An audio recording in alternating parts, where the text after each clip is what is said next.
নমস্কার, নিউজ নায়ের পর্দা আপনাদের সকলকে স্বাগত। আমি সুমি রয়েছে আপনাদের সাথে। চলে যাব বিস্তারিত খবরে।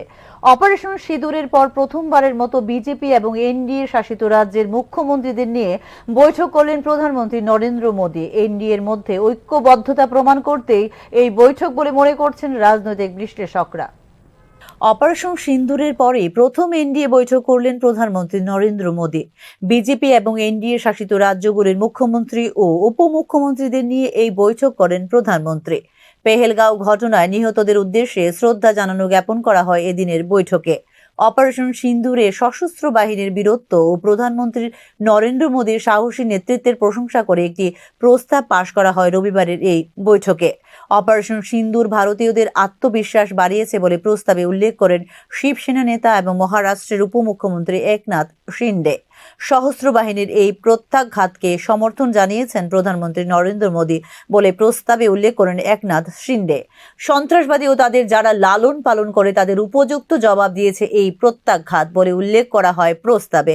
প্রধানমন্ত্রীর সভাপতিত্বে এই বৈঠকে উপস্থিত ছিলেন কেন্দ্রীয় স্বরাষ্ট্রমন্ত্রী অমিত শাহ, প্রতিরক্ষা মন্ত্রী রাজনাথ সিং, স্বাস্থ্যমন্ত্রী জেপি নাড্ডা সহ বিজেপির একঝাঁক নেতৃত্ব। উপস্থিত ছিলেন বিহারের মুখ্যমন্ত্রী নীতিশ কুমার সহ এনডিএ শাসিত রাজ্যের 19 জন মুখ্যমন্ত্রী সহ উপমুখ্যমন্ত্রীরা। এদিনের এই বৈঠকে উপস্থিত ছিলেন ত্রিপুরার মুখ্যমন্ত্রী ডক্টর মানিক সাহাও। জাতিশুমারি গণনা সহ মোদী সরকারের তৃতীয় মেয়াদের প্রথম বার্ষিকী ও সুশাসনের বিষয়গুলো তুলে ধরা হয় এই বৈঠকে। বেশ কয়েকজন মুখ্যমন্ত্রী তাদের রাজ্যের পরিকল্পনা উপস্থাপন করেছেন এই বৈঠকে।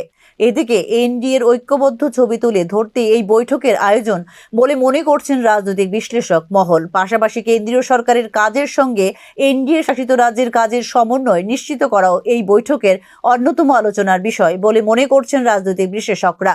তবে এদিন মাঝপথে হঠাৎ বৈঠক ছেড়ে বেরিয়ে যান নীতিশ কুমার। কি কারণে মাঝপথে তিনি বেরিয়ে যান তা এখনো জানা যায়নি। তবে নীতিশ কুমার অসুস্থ বোধ করছিলেন বলে জানানো হয়েছে সরকারিভাবে। ব্যুরো রিপোর্ট, নিউজ নাও। $4 ট্রিলিয়ন অর্থনীতি সম্পূর্ণ ভারত পরিণত হয়েছে বিশ্বের চতুর্থ বৃহত্তম অর্থনীতিতে। প্রেক্ষিতে প্রধানমন্ত্রীকে ধন্যবাদ জ্ঞাপন করলেন মুখ্যমন্ত্রী ডক্টর মানিক সাহা। জাপানকে পেছনে ফেলে দেশকে চতুর্থ বৃহত্তম অর্থনীতিতে পরিণত করার জন্য প্রধানমন্ত্রী নরেন্দ্র মোদীকে অভিনন্দন জানিয়েছেন ত্রিপুরার মুখ্যমন্ত্রী ডক্টর মানিক সাহা। মোদী সরকার ইতিহাস তৈরির জন্য পরিচিত। এবার ইতিহাস তৈরির পাশাপাশি জাতিকে গর্বিত করেছে এই সরকার বলে মন্তব্য করলেন মুখ্যমন্ত্রী ডক্টর মানিক সাহা। জাপানকে ছাড়িয়ে বিশ্বের চতুর্থ বৃহত্তম অর্থনীতিতে পরিণত হয়েছে ভারত। $4 ট্রিলিয়ন অর্থনীতিতে পরিণত হয়েছে ভারত বলে উল্লেখ করেন মুখ্যমন্ত্রী ডক্টর মানিক সাহা। ভারত মাত্র 2.5 বছরের মধ্যে জার্মানিকে হটিয়ে বিশ্বের তৃতীয় বৃহত্তম অর্থনীতিতে পরিণত হবে বলে ভবিষ্যৎবাণী করেছেন নীতি আয়োগের সিইও, জানিয়েছেন মুখ্যমন্ত্রী ডক্টর মানিক সাহা। এই দূরদৃষ্টি এবং পদক্ষেপের জন্য প্রধানমন্ত্রী নরেন্দ্র মোদীকে ধন্যবাদ বলে নিজের সামাজিক মাধ্যমে উল্লেখ করেন মুখ্যমন্ত্রী ডক্টর মানিক সাহা। অপরদিকে এটি দেশের প্রতিটি নাগরিকের জন্য একটি গর্বের মুহূর্ত। জাপানকে সরিয়ে ভারত চতুর্থ বৃহত্তম অর্থনীতিতে পরিণত হয়েছে। মোদীজির নেতৃত্বে জাতি গঠনের প্রক্রিয়ায় এটি একটি মাইল ফলক বলে জানিয়েছে ত্রিপুরা প্রদেশ বিজেপি। জাপানকে ছাড়িয়ে ভারত বিশ্বের চতুর্থ বৃহত্তম অর্থনীতিতে পরিণত হয়েছে বলে জানিয়েছিলেন নীতি আয়োগের সিইও বিভিআর সুব্রমণ্যম। নীতি আয়োগের 10ম পরিচালনা পরিষদের বৈঠকের পর সাংবাদিক সম্মেলনে কথা জানিয়েছিলেন সিইও বিভিআর সুব্রমণ্যম। সামগ্রিক ভূ রাজনৈতিক ও অর্থনৈতিক পরিবেশ ভারতের পক্ষে অনুকূল বলে জানিয়েছিলেন নীতি আয়োগের CEO BVR Subrahmanyam. Bureau report, news now. নেশামুক্ত ত্রিপুরা গঠন করাই হলো রাজ্যের মুখ্যমন্ত্রীর উদ্দেশ্য। এই উদ্দেশ্য পূরণে দ্রুত এগিয়ে যাচ্ছে রাজ্য পুলিশ বলে জানালো রাজ্যের নবনিযুক্ত পুলিশ মহানির্দেশক অনুরাগ ধ্যানকর। এই ক্ষেত্রে সবার সহযোগিতাও চেয়েছেন রাজ্যের নবনিযুক্ত পুলিশ মহানির্দেশক। রবিবার ঊনকোটি জেলা সদর কৈলাসহরে জেলা পুলিশ সুপার অফিসে এক গুরুত্বপূর্ণ পর্যালোচনা বৈঠক করেন রাজ্যের নবনিযুক্ত পুলিশ মহানির্দেশক অনুরাগ ধ্যানকর। বৈঠক শেষে সাংবাদিকদের সাথে সৌজন্য সাক্ষাতে মিলিত হন ডিজিপি অনুরাগ ধ্যানকর। নেশামুক্ত ত্রিপুরা গঠন করাই হলো রাজ্যের মুখ্যমন্ত্রীর উদ্দেশ্য। এই সফরের প্রধান উদ্দেশ্য হলো মুখ্যমন্ত্রীর নেশামুক্ত ত্রিপুরা গঠনের স্বপ্নকে বাস্তবায়নের দিকে এগিয়ে নিয়ে যাওয়া বলে এদিন জানিয়েছেন ডিজিপি অনুরাগ ধ্যানকর। मुख्यमंत्री महोदय का जो एक सपना है नशा मुक्त त्रिपुरा, उसकी तरफ भी हम लोग बहुत तेज़ी से आगे बढ़ रहे हैं। और हम लोगों ने आज यहाँ पर जो सभी हमारे साथी हैं, कलीग्स हैं, OCPSS और SDPOs और बाकी ऑफिसर्स, उनके साथ में काफ़ी लंबा हमारा डिस्कशन हुआ। और जो हमारी जो फ्यूचर की कार्य के लिए जो प्लान है, जो एक्शन प्लान, उस पे हमारा डिस्कशन हुआ है। और हमारा प्रयास रहेगा कि जनता को हम बहुत अच्छी सर्विस दें और जनता के साथ में हमारा बहुत अच्छा रिलेशन रहे। और उसमें हमें आप लोगों के আইন শৃঙ্খলা রক্ষা করা কেবল পুলিশের একার কাজ নয়, এটি সাধারণ নাগরিকদের সহযোগিতাতেই সম্ভব বলে জানিয়েছেন ডিজিপি অনুরাগ ধ্যানকর। আইন শৃঙ্খলা বজায় রাখতে গিয়ে যেখানে যে ধরনের পদক্ষেপ নেওয়া প্রয়োজন সেখানে সেই ধরনের পদক্ষেপ নেওয়া হবে বলে এদিন সাংবাদিকদের জানিয়েছেন রাজ্য পুলিশের নবনিযুক্ত মহানির্দেশক অনুরাগ ধ্যানকর। हमारा प्रयास है कि सभी लोगों के साथ में मिलकर, पब्लिक के साथ में मिलकर जो क्राइम है उसको कंट्रोल वो उसी तरह से आगे भी हम कंटिन्यू रखें। लॉ एंड ऑर्डर का सिचुएशन भी अच्छा है, इसी को मेंटेन करें। और फर्दर जहाँ पे भी इम्प्रूवमेंट का स्कोप है, हमारी कोशिश रहेगी कि फर्दर इम्प्रूवमेंट किया जाए, क्योंकि हमेशा इम्प्रूवमेंट का स्कोप तो रहता ही है हर एक किसी भी काम को आप करें तो। लेकिन इसके लिए आप लोगों का और पब्लिक का हमें सहयोग चाहिए, और जिसके लिए हम लोग जो है पब्लिक के साथ में बहुत क्लोजली हम काम करेंगे। और हमारा फाइनल उद्देश्य यही है कि ओवरऑल जो सिचुएशन है वो लॉ एंड ऑर्डर सिचुएशन वो मेंटेन रहे, फर्दर इम्प्रूव हो। और जो माननीय मुख्यमंत्री महोदय का जो एक सपना है नशा मुक्त त्रिपुरा, उसकी तरफ भी 1994 ব্যাচের আইপিএস অফিসার অনুরাগ ধ্যানকরকে রাজ্যের পুলিশ মহানির্দেশক হিসেবে নিযুক্ত করা হয়েছে গত 18 মে তারিখে। 13,000 কোটি টাকার পাঞ্জাব ন্যাশনাল ব্যাংক জালিয়াতি মামলায় 6,498.20 কোটি টাকা আত্মসাতের অভিযোগে পলাতক হীরা ব্যবসায়ী নীরব মোদির বিরুদ্ধে সিবিআই তদন্তের নেতৃত্ব দিয়েছিলেন আইপিএস অফিসার অনুরাগ ধ্যানকর। গোয়েন্দা বিভাগ সহ আরক্ষা প্রশাসনের বিভিন্ন শাখায় প্রায় 16 বছর ধরে দায়িত্ব পালন করে আসছেন Anurag Dhyankar. Central bureau of investigation বা সিবিআই এ police super, deputy inspector general, joint director এবং এডিশনাল ডিরেক্টর হিসেবে কাজ করেছেন অনুরাগ ধ্যানকর। 2003-4 সালে কোসোভোতে জাতিসংঘ মিশনেও দায়িত্ব পালন করেছিলেন রাজ্য পুলিশের নবনিযুক্ত মহানির্দেশক অনুরাগ ধ্যানকর।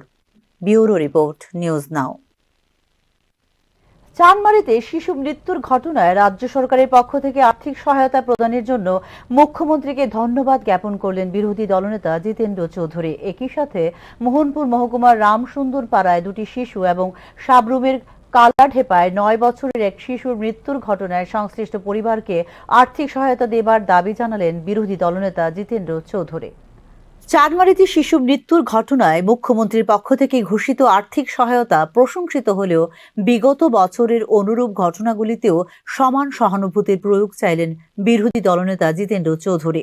মুখ্যমন্ত্রী সম্প্রতি চানমারিতে ঘটনার শিকার শিশুটির পরিবারকে আর্থিক সহায়তা প্রদান করে মানবিক দৃষ্টান্ত স্থাপন করেছেন। এজন্য মুখ্যমন্ত্রীকে আন্তরিক ধন্যবাদ বলে উল্লেখ করেন বিরোধী দলনেতা জিতেন্দ্র চৌধুরী। ভাগ্য বিড়ম্বিত যে 2 সন্তানের পিতা মাতা তাকে প্রবোধ দিয়েছেন এবং তাৎক্ষণিকভাবে কিছু আর্থিক সাহায্য করেছেন। যদিও 2টা সন্তানের যে এত বিশাল যে বিয়োগের পর যে কোনো অঙ্কের টাকা বা সেরকম সাহায্য, এটা সমুদ্রে এটা এই মানে বালুকা মানে একটা কণা ফেলার মতো, সন্তানের বিনিময়ে কিছু হয় না। তারপরেও মাননীয় মুখ্যমন্ত্রী এরকম ক্ষেত্রেতে যাওয়া এবং তাৎক্ষণিকভাবে সাহায্য করা সেই পরিবারকে, এই যে শখ হলো, ধীরে ধীরে সেখান থেকে ফিরে আসতে সাহায্য করবে, এটা খুবই কি বলে উজ্জ্বল উদাহরণ। এদিকে গত বছর জুন মাসে মোহনপুর মহকুমার রামসুন্দর পাড়ায় 2টি শিশু এবং সাবরুমের কালাঢাপায় 9 বছরের এক শিশুর মৃত্যুর ঘটনাও ঘটেছিল। সেই সব ক্ষেত্রেও পরিবারগুলো এখনও সরকারি সহায়তায় আশায় রয়েছেন বলে জানিয়েছেন বিরোধী দলনেতা জিতেন্দ্র চৌধুরী। যেভাবে চানমারির শিশুর পরিবারের পাশে দাঁড়ানো হয়েছে, তেমনিভাবে রামসুন্দর পাড়া ও কালাঢেপার পরিবারগুলোকেও আর্থিক ও মানবিক সহায়তা প্রদান করা উচিত বলে উল্লেখ করেন বিরোধী দলনেতা জিতেন্দ্র চৌধুরী। ক্লাস 4-এর ছাত্রী, আরেকটা হলো ক্লাস 3 ছাত্রী। একটার নাম প্রিয়াঙ্কা দেববর্মা, আরেকটার নাম পিয়ালি দেববর্মা। এই দুটো বাচ্চা মারা যায়। তারপর দুটো পরিবারই, যে দুটো বাচ্চা যে পরিবার থেকে এসছে খুবই গরিব, তারা ভিলেজ কমিটি, তহসিল, সম্ভবত SDM মোহনপুরের কাছে কিছু আর্থিক সাহায্য প্রার্থনা করেছে। এরকম সময়েতে পরিবারগুলো যে অন্তত ফাইন্যান্সিয়াল একটু হেল্প পেলে একটু হলেও এদের এই মানসিক যে অবস্থা থেকে ফিরে আসার জন্য একটা জোর পায়। কিন্তু প্রায় 1 বছর হতে চলল, এক কপর্দকও কি এডিসি কি রাজ্য সরকারের কোনো জায়গা থেকে তারা সাহায্য পায়নি। সার্বিক বিষয় নিয়ে মুখ্যমন্ত্রীর উদ্দেশ্যে আনুষ্ঠানিক চিঠিও প্রেরণ করেছেন বিরোধী দলনেতা জিতেন্দ্র চৌধুরী। সব শিশু মৃত্যুর ঘটনাকেই সমান গুরুত্ব দিয়ে দেখা হোক এবং ক্ষতিগ্রস্ত পরিবারগুলোর পাশে সরকার যেন সমবেদনার হাত বাড়িয়ে দেওয়ার কথা উল্লেখ করা হয়েছে এই চিঠিতে। ব্যুরো রিপোর্ট, নিউজ নাও। পর্যাপ্ত সিসি ক্যামেরা ইনস্টলেশনের জন্য সব বেসরকারি স্কুলে নির্দেশ জারি করা হয়েছে বলে ত্রিপুরা উচ্চ আদালতকে জানিয়েছে রাজ্য সরকার। এক্ষেত্রে আগস্ট মাসের 2য় সপ্তাহের মধ্যে রাজ্যের সব সরকারি এবং বেসরকারি বিদ্যালয়ের পরিকাঠামোগত ব্যবস্থাপনার সার্বিক রিপোর্ট জমা দেওয়ার জন্য রাজ্য সরকারকে নির্দেশ দিয়েছে ত্রিপুরা উচ্চ আদালত। ত্রিপুরার সমস্ত বেসরকারি স্কুলের প্রবেশদ্বার, প্রস্থান এবং ঝুঁকিপূর্ণ স্থানে সিসিটিভি ক্যামেরা স্থাপনের নির্দেশ দেওয়া হয়েছে বলে ত্রিপুরা উচ্চ আদালতে হলফনামা দিয়ে জানিয়েছে রাজ্য সরকার। স্কুলগুলিতে সুরক্ষা ব্যবস্থা সম্পর্কে দায়ের করা জনস্বার্থ মামলার শুনানি হয় প্রধান বিচারপতি অপরেশ কুমার সিং এবং বিচারপতি বিশ্বজিৎ পালিতের সমন্বয়ে গঠিত ডিভিশন বেঞ্চে। মামলার শুনানির সময় উচ্চ আদালতে এই হলফনামা দাখিল করে রাজ্য সরকার। গত 28 এপ্রিল তারিখে আগরতলা নজরুল কলাক্ষেত্রে সমস্ত বেসরকারিভাবে পরিচালিত স্কুল এবং পুলিশের সাথে একটি বৈঠক করে রাজ্য সরকার বিদ্যালয়ের প্রবেশপথ, প্রস্থান এবং ঝুঁকিপূর্ণ স্থানে যথাযথভাবে সিসিটিভি ক্যামেরা স্থাপন, স্কুলের শিক্ষার্থীদের জন্য উপযুক্ত পানীয় জলের ব্যবস্থা, ছেলে ও মেয়েদের জন্য পৃথক টয়লেট এবং স্কুলে মাদকের হুমকি প্রতিরোধ, এইগুলি ছিল আলোচনার বিষয়বস্তু বলে উচ্চ আদালতে হলফনামা দাখিল করে রাজ্য সরকার। 37টি স্কুল আর্থিক সীমাবদ্ধতা সহ বিভিন্ন কারণে ব্যর্থ হয়েছে স্কুলে সিসিটিভি ক্যামেরা স্থাপন করতে জানিয়েছে রাজ্য সরকার। PMS এর প্রতিনিধিদের স্কুলগুলোতে স্বাস্থ্য ও পরিচ্ছন্নতা বজায় রাখার এবং মাদকের অপব্যবহারের উপর নিয়মিত সেমিনার এবং সচেতনতা শিবির আয়োজনের নির্দেশ দেওয়া হয়েছে।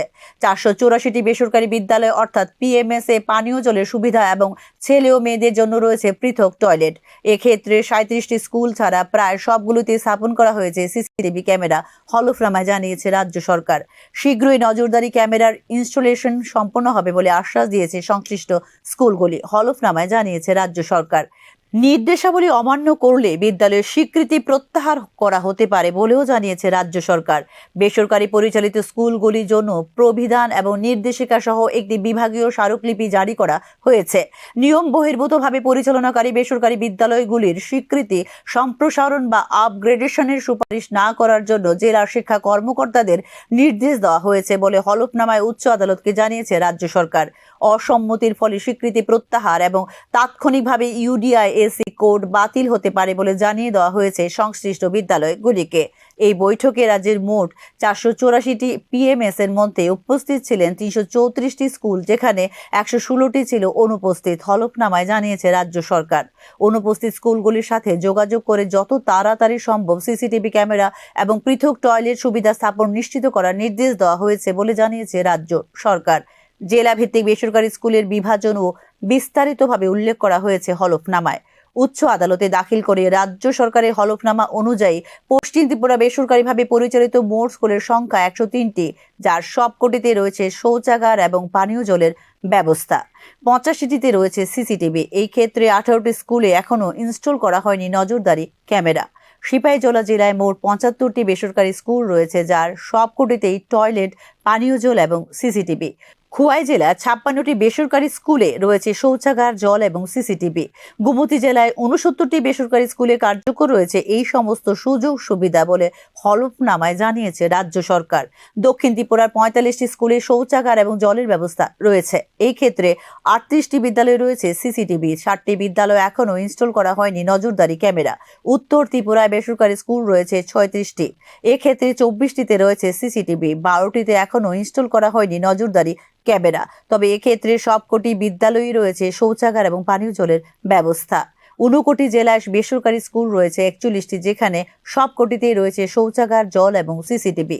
ধলাই জেলার 59টি বেসরকারি স্কুলে রয়েছে শৌচাগার এবং জল, সবগুলিতে রয়েছে সিসিটিভি। এদিকে সরকারি বিদ্যালয়ের ক্ষেত্রে 2025 সালের ফেব্রুয়ারি পর্যন্ত 4220টি বিদ্যালয়ের মধ্যে 788টি বিদ্যালয়ে অকার্যকর ছিল শৌচাগার বলে হলফনামায় জানিয়েছে রাজ্য সরকার। এই সময়ের মধ্যে 610টি শৌচাগার মেরামত করা হয়েছে এবং 178টি শৌচাগার এখনো অকার্যকর বলে জানিয়েছে রাজ্য সরকার।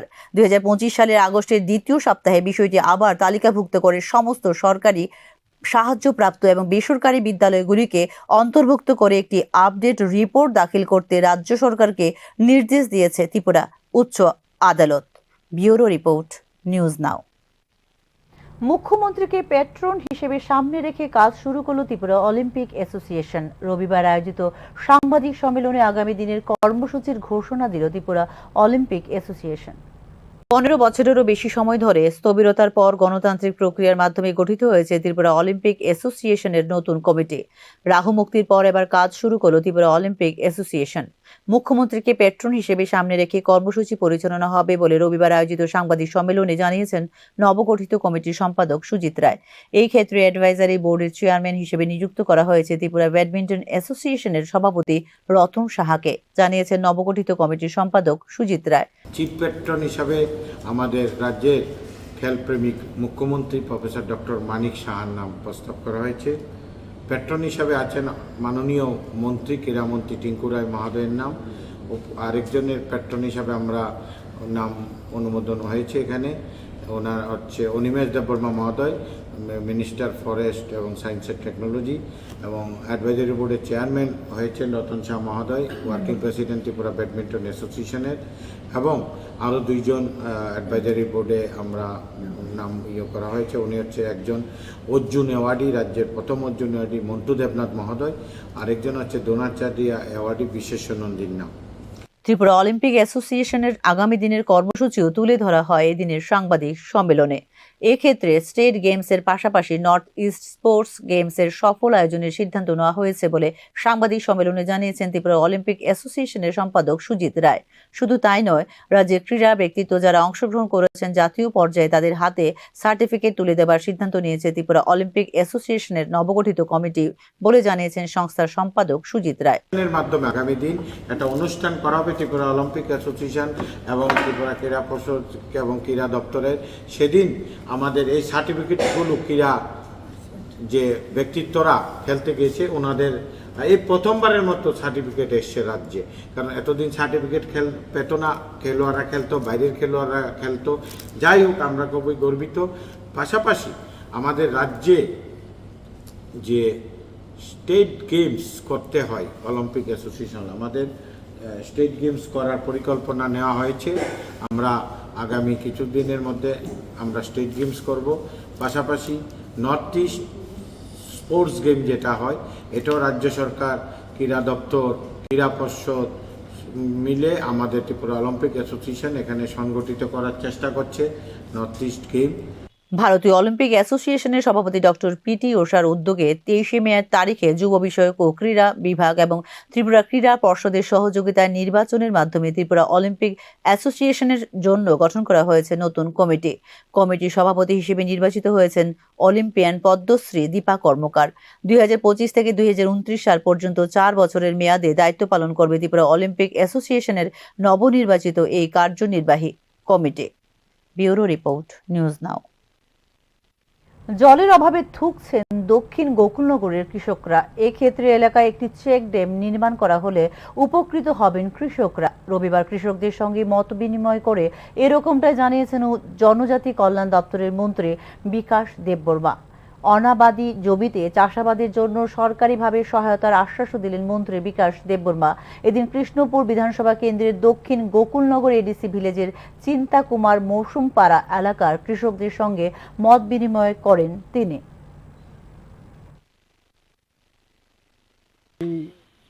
প্রচুর জমি পতিত, মানে জল নেই, তার জন্য এখানে কৃষকরা উপকৃত হচ্ছে না। এখন আমার এই বিধানসভার মধ্যে এখানে চেক ড্যাম দেওয়া হবে, সুইচ গেট দেওয়া হবে। সুইচ গেটের মাধ্যমে যারা কৃষক, প্রকৃত কৃষক এখানে শত শতে কানে আছে, এই কৃষকরা উপকৃত হবে, জল পাবে। আমি এটা করে দেব। এবং রাস্তাও এখানে রাস্তার ব্যবস্থাও করে দেওয়া হবে, সোলার লাইট ব্যবস্থা করা দেওয়া হবে। আগামী দিন এই বিসির মধ্যে যে প্রবলেমগুলো আছে আমি ঘুরে দেখেছি।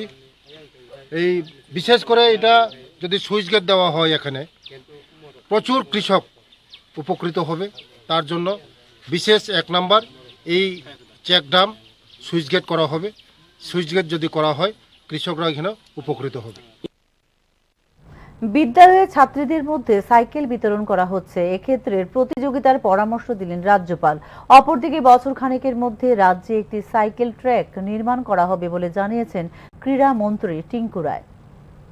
ফিট ইন্ডিয়া মুভমেন্টের অন্তর্গত সাইকেলের রবিবার শীর্ষক র্যালি অনুষ্ঠিত হলো আগরতলায়। মূলত ওবিসিটি এবং দূষণের বিরুদ্ধে লড়াই করার বার্তা নিয়ে আয়োজিত হয় এই র্যালিতে উপস্থিত ছিলেন রাজ্যপাল ইন্দ্রসেনা রেড্ডি নাল্লু। জেলাগুলিতে এই ধরনের সাইক্লিং র্যালি অনুষ্ঠিত করা উচিত। এক্ষেত্রে বিদ্যালয়ের ছাত্রীদের মধ্যে যেহেতু বিতরণ করা হচ্ছে সাইকেল, তাই তাদের মধ্যে প্রতিযোগিতার আয়োজন করার জন্য এদিনের র্যালিতে বক্তব্য রাখতে গিয়ে পরামর্শ দেন রাজ্যপাল ইন্দ্রসেনা রেড্ডি नाल्लू।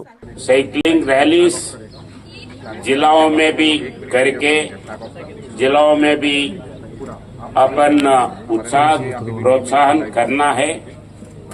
अभी स्टेट गवर्नमेंट बच्चियों के लिए, हाई स्कूल पढ़ने वाले बच्चियों के लिए साइकिल भी उचित दे रहा है।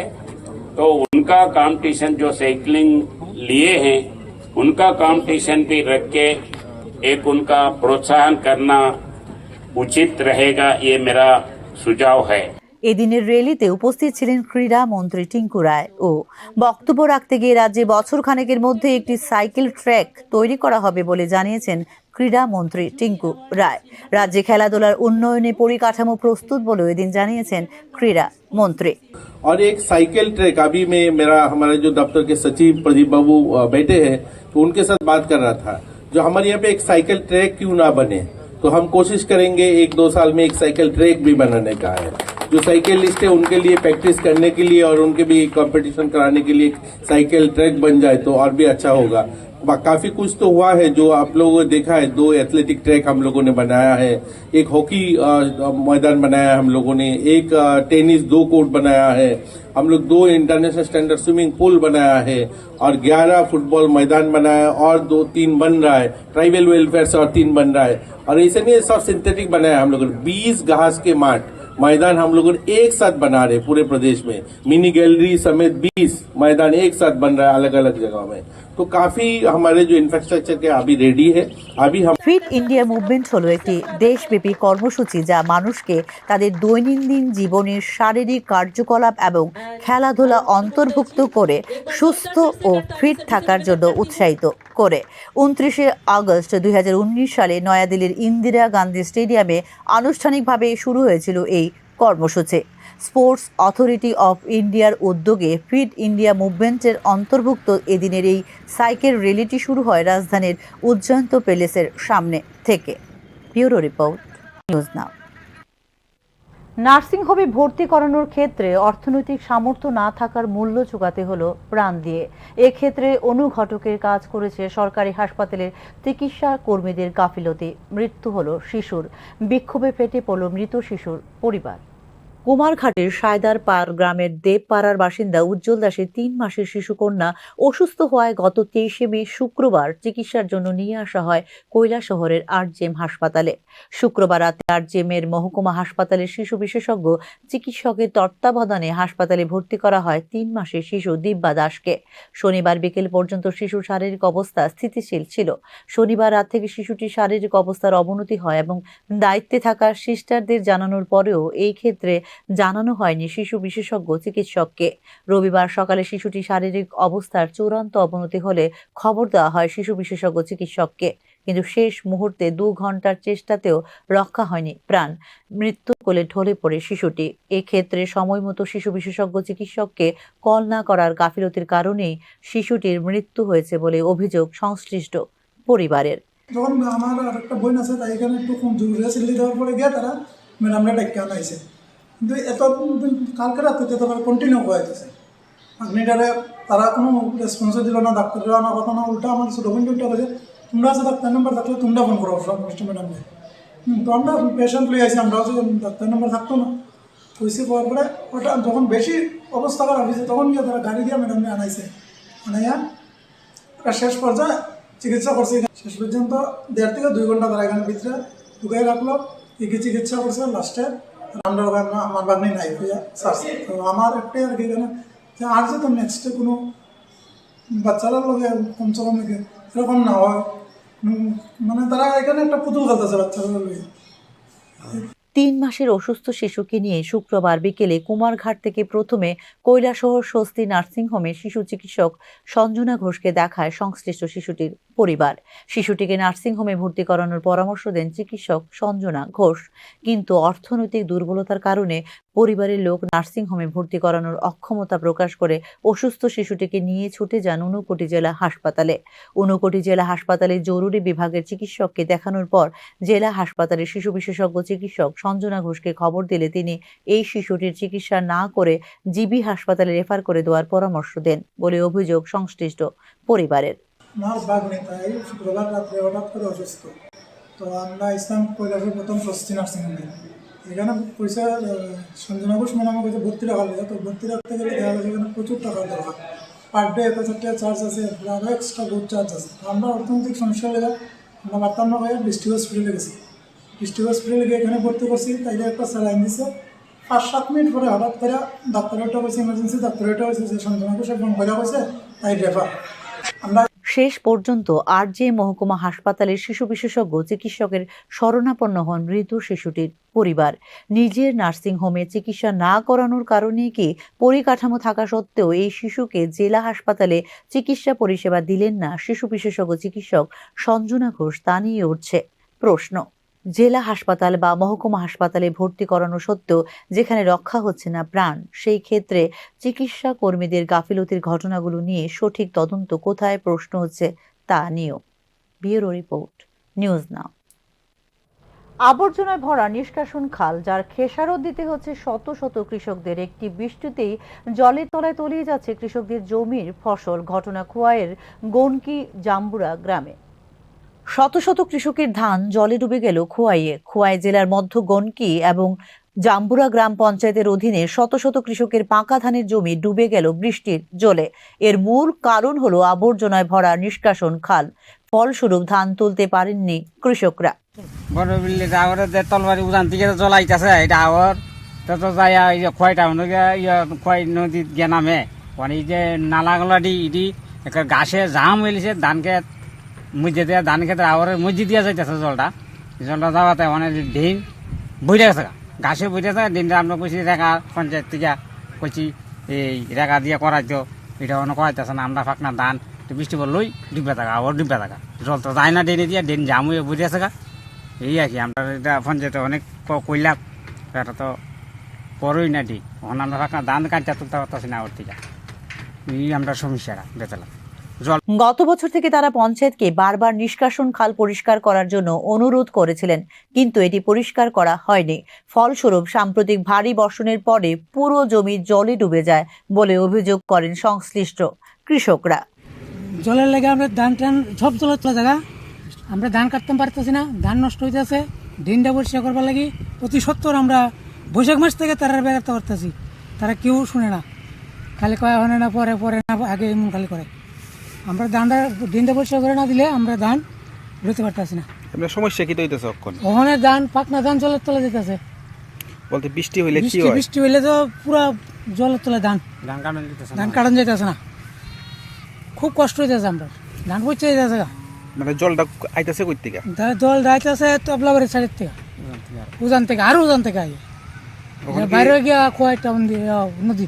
এই দেখুন কি আওয়ারের মধ্যে তো একটা ইয়ে আছে, ড্রেন দিয়ে আছে, ড্রেন দিয়ে জল কাটে না, জলটা কাটে না, ড্রেন ঘাসে জাম হয়ে রয়েছে, হাড়ুন যায়, ওখানে খেতে খেতে জল যায়, ক্ষেতের উপর থেকে জল যায়, শেষ হয় না।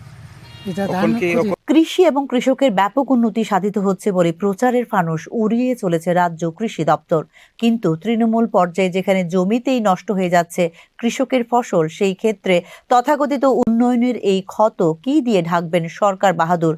প্রশ্ন উঠছে তা নিয়েই। ব্যুরো রিপোর্ট, নিউজ নাও। সিমনা বিধানসভা কেন্দ্রের অন্তর্গত সিমনা গ্রাম পঞ্চায়েতের অধীন সিমনা ছড়া চা বাগান অঙ্গনওয়াড়ি কেন্দ্রে বিগত ১.৫ বছর যাবৎ নিয়োগ করা হচ্ছে না শিক্ষিকা, যার ফলে ছাত্রছাত্রীদের পঠন পাঠন সহ পুষ্টিকর খাবার পরিবেশনে একাই সামলাতে হচ্ছে হেল্পার গায়ত্রী গোস্বামীকে। অথচ এই অঙ্গনওয়াড়ি কেন্দ্রটিতে ছাত্রছাত্রী রয়েছে মোট ১৭ জন। দিদিমণির অভাবে পড়াশোনা থেকে বঞ্চিত হচ্ছে ছেলেমেয়েরা বলে অভিযোগ করেন সংশ্লিষ্ট চা বাগান কর্মীদের শ্রমিকরা। এক্ষেত্রে অবিলম্বে এই অঙ্গনওয়াড়ি কেন্দ্রটিতে একজন শিক্ষিকা নিয়োগের দাবি জানিয়েছেন সংশ্লিষ্ট এলাকাবাসী। আমি এদিকে খিচুড়ি করু না পোলাপান পরামু না সামলামু, একলা চালাইতে আসি ১.৫ বছর। কত বছর ধরে রায় দিদিমণি? ১.৫ বছর হইতে আছে, এই তো ফেব্রুয়ারি মাস থেকে না, ২০০০ থেকে ২৪ থেকে। আগের যে দিদিমণি আসতো কি রিটায়ার্ড হয়ে গেছে? হ্যাঁ, রিটায়ার্ড হয়ে গেছে। আচ্ছা, এই এখানে কতজন আছে ছাত্রছাত্রী? ১৭ জন। এখানে দিদিমণি নাই আর কি, তো হেল্পার মানে খিচুড়ি রান্না করবো না মানে দিদিমণির কাজ করবো, এটা আমরা দিদিমণি চাই আর কি। এখনকার মতো সংবাদ এই পর্যন্তই। নমস্কার, শুভরাত্রি।